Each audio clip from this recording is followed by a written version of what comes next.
নমস্কার সকলকে। দোল পূর্ণিমার অনেক, অনেক শুভেচ্ছা ও শুভকামনা। আজ দোল।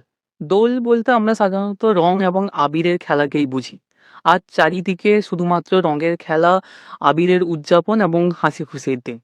কিন্তু আমরা খুব কম জনই জানি এই রঙের আড়ালে লুকিয়ে আছে এমন কিছু ইতিহাস যা আমাদের বেশিরভাগ জনেরই অজানা। চলুন আজকে তাই জানবো। চলুন আজকে জেনে নিই কেন আজকের দিনটা শুধুমাত্র রঙের দিন নয়, বরং এক আধ্যাত্মিকতার বিপ্লবের দিন। কেন আজকের দিনেই ভারতের অন্য প্রান্তে তলোয়ারের ঝনঝনানি শোনা যায়? কেন আজকের দিনেই অন্য প্রান্তে ভাঙা হয় শতবর্ষের কুসংস্কার? আজকের ভিডিওতে আমি আপনাদের বলবো দোল ও হোলি নিয়ে এমন ৩টি অজানা এবং রোমাঞ্চকর তথ্য যা আপনি শুনলে অবাক হতে বাধ্য হবেন। চলুন শুরু করা যাক।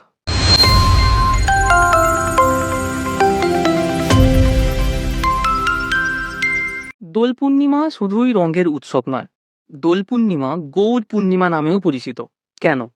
কারণ ১৪৮৬ খ্রিস্টাব্দে নবদ্বীপে জগন্নাথ মিশ্র এবং শচী দেবীর ঘর আলো করে আজকের দিনে অর্থাৎ ফাল্গুনী পূর্ণিমাতে জন্মগ্রহণ করেন শ্রী চৈতন্য মহাপ্রভু। শ্রী চৈতন্য মহাপ্রভু ছিলেন ভক্তি আন্দোলনের অন্যতম এক নেতৃত্ব। চৈতন্য মহাপ্রভুর গায়ের রং ছিল কাঁচা সোনার মতো, তাই তাকে গৌর বলে ডাকা হতো। গৌর থেকে গৌরাঙ্গ। এবং যেহেতু ওই পূর্ণিমা তিথিতেই ওনার জন্ম, তাই এই তিথিটি গৌর পূর্ণিমা নামে পরিচিত হলো। পুরী থেকে নবদ্বীপ প্রায় সর্বত্র নাম সংকীর্তনের মাধ্যমে এই দিনটি উদযাপন করা হয়। অর্থাৎ দোল যে শুধুমাত্র রং এবং আবিরের উৎসব তা নয়, এক আধ্যাত্মিক মহাপুরুষ শ্রী চৈতন্য মহাপ্রভুর জন্মদিনও বটে। দ্বিতীয় তথ্যটি বেশ রোমাঞ্চকর। রং, আবির, হাসি-খুশি এই সমস্ত বিষয়বস্তুর ঊর্ধ্বে শিখ সম্প্রদায়ের মানুষেরা এই দিনটিকে একটু অন্যভাবে পালন করেন। একে মূলত বলা হয় হোলা মহল্লা। ১৭০১ খ্রিস্টাব্দে দশম শিখ গুরু গোবিন্দ সিংজি এই প্রথাটি মূলত চালু করেছিলেন।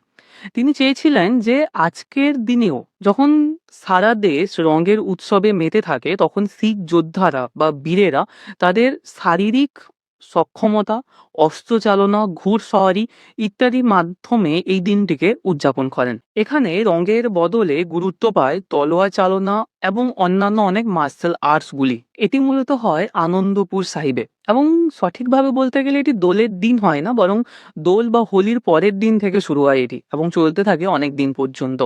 আমাদের আজকের তৃতীয় এবং সর্বশেষ তথ্যটি ভীষণ আবেগঘন। বিধবাদের হোলি। হ্যাঁ, বৃন্দাবনে বিধবাদের হোলি। বিধবা বলতে সাধারণত সমাজের একেবারে একঘরে রাখা কিছু মহিলা, যাদের রং বলতে সাদা বা শ্বেত রঙকেই মূলত বোঝানো হয়। ওনাদের জীবনে রং বলতে কোনো কিছুই নেই।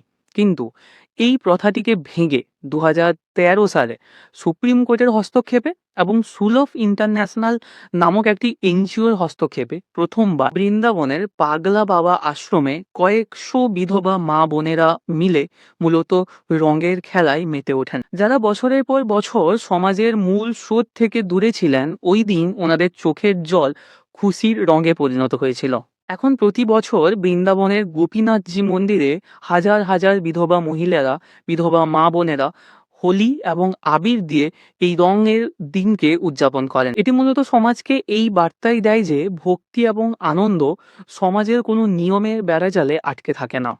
বন্ধুরা, দোল মানে শুধুমাত্র রঙের খেলা নয়। দোল বলতে শুধুমাত্র আবির মাখামাখি নয়। দোল একদিকে কুসংস্কারের বিরুদ্ধে মুক্তির জয়, দোল একদিকে ভক্তিগীতির জয়, দোল একদিকে বিপ্লবী মনোভাবের জয় এবং অপরদিকে দোল বীরত্বেরও জয়।